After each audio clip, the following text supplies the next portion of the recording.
안녕하십니까. 윤여창TV 세상만사입니다. 사람이 가장 두려워하는 것이 있다면 그것은 죽음이겠죠. 그래서 이 죽음을 어떻게 맞이할 것인가 하는 중요한 질문입니다. 그것에 따라서 또한 어떻게 세상을 살아갈 것인가가 결정되게 됩니다. 도스토옙스키의 작품 카라마조프 형제들에 보면 이 주제가 반복해서 상세하게 취급되고 있습니다. 카라마조프 집안에 형제가 셋이 있습니다. 첫째 드미트리는 감옥에서 사슬에 묶인 채 벽만 바라보면서 고통스러운 시간을 보내고 있습니다. 그런데 그는 말하기를 아무리 지금 상황이 고통스럽다 할지라도 죽는 것보다는 이 상태로 살기를 원한다. 그렇게 얘기를 합니다. 이런 삶에 대한 강한 애착은 충분히 이해가 갑니다. 아마 많은 사람이 이 드미트리와 같은 생각을 할 것입니다.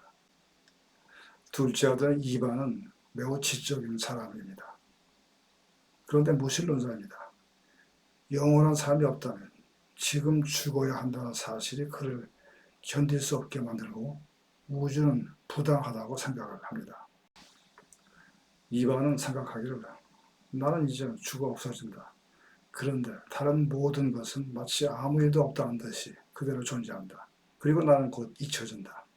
내가 죽으면 모든 것이 끝이라는 생각이 그를 괴롭힙니다. 셋째 아들은 알로샤입니다. 아주 사랑스럽고 종교적인 사람입니다. 알로샤의 죽음에 대한 태도를 보여주는 사건이 그 마을에 발생했습니다. 그 마을에 살고 있던 소년이 오랫동안 병을 앓다가 죽게 됩니다. 소년은 순수하게 죽음을 맞이합니다. 그런데 그가 겪은 고통은 마을 사람들에게 깊은 충격과 슬픔을 줍니다. 알로샤는 장례식장에서 사람들에게 영생에 대해서 얘기를 합니다. 그리고 죽음을 넘어선 희망에 대해서 말을 합니다. 그리고 나서 소녀를 떠나보낸 뒤 남게 되는 친구들 사이에 형제애를 느끼게 되는 그런 순간으로 변화를 시킵니다. 이 장면은 상당한 감동을 느끼게 합니다.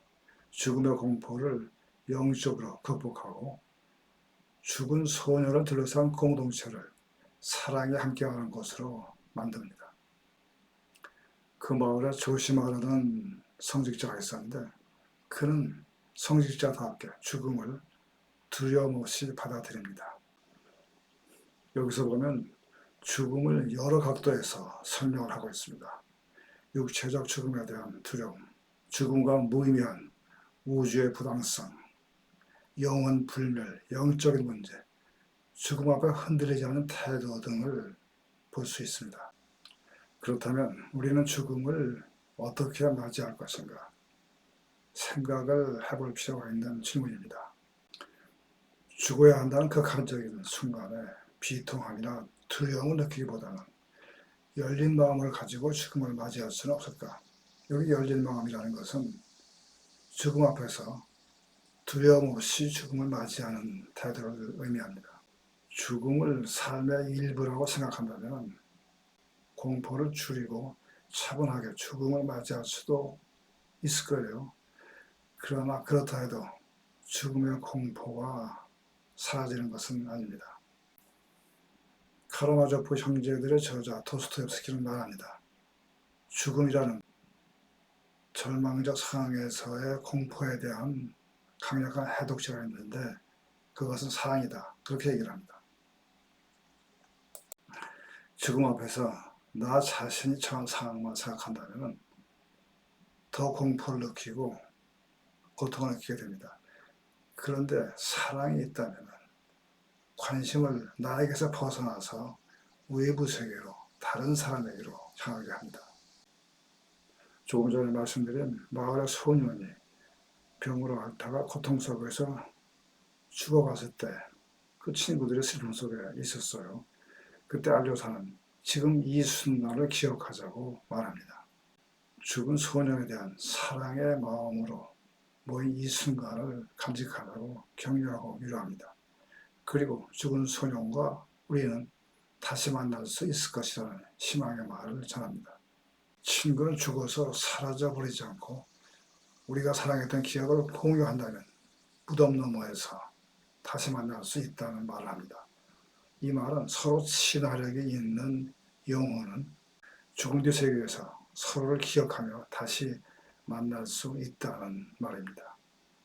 그들의 슬픔과 사랑은 그들을 하나로 묶는 유대감이 됩니다. 소녀의 죽음은 남은 친구들에게 형제의 씨앗이 됩니다. 소년이 죽으면서 느낀 고통은 남아있는 사람들에게 은총의 통로가 됩니다. 알로샤가 장례식장에서 지금 이 순간을 기억하자고 한 말은 영혼에 대해서 말하고 있는 것입니다. 죽음은 끝이 아니고 계속된다는 것. 산 자와 죽은 자는 서로 교감할 수 있다는 것입니다. 지금 내가 받는 고통이 또는 더 나아가서 죽음이 영원한 것이나 공동체의 더 큰 이야기와 연결될 수 있다면 죽음은 무의미한 것이 아니라 큰 전체의 일부로서 받아들일 수가 있습니다. 우린 여기서 의미를 찾을 수가 있습니다. 죽음은 모든 사람에게 다가옵니다. 죽음이 나뿐 아니라 모든 사람이 공유하는 것이라 생각한다면 두려움을 완화하는 데 도움이 됩니다. 자신의 죽음이든 또는 타인의 죽음이든 모든 인류가 공유하는 것이라고 생각한다면 마음을 고립되지 않고 열어둘 수가 있습니다.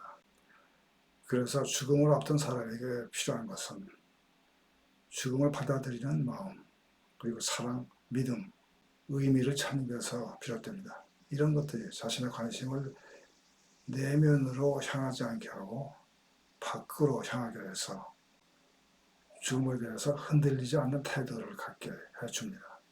사람은 삶에 집착하게 만드는 요소들이 있습니다.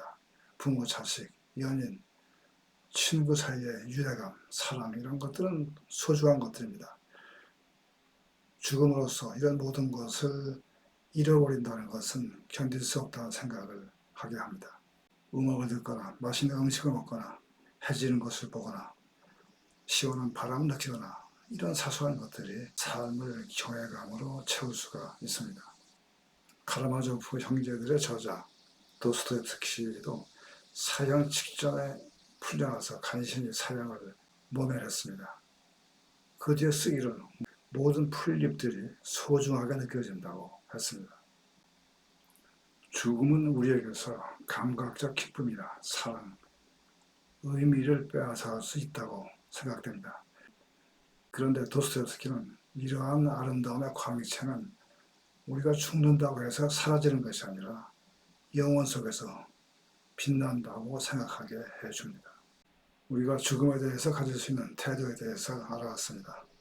드미트리의 본능적인 삶에 집착하는 태도, 이반의 무신론적인 태도, 그리고 알로샤의 사랑과 연민으로 죽음의 슬픔을 대하는 태도, 성직자 조심하신 분의 죽음을 신앙으로 흔들리지 않고 받아들이는 자세, 이렇게 네 가지였습니다.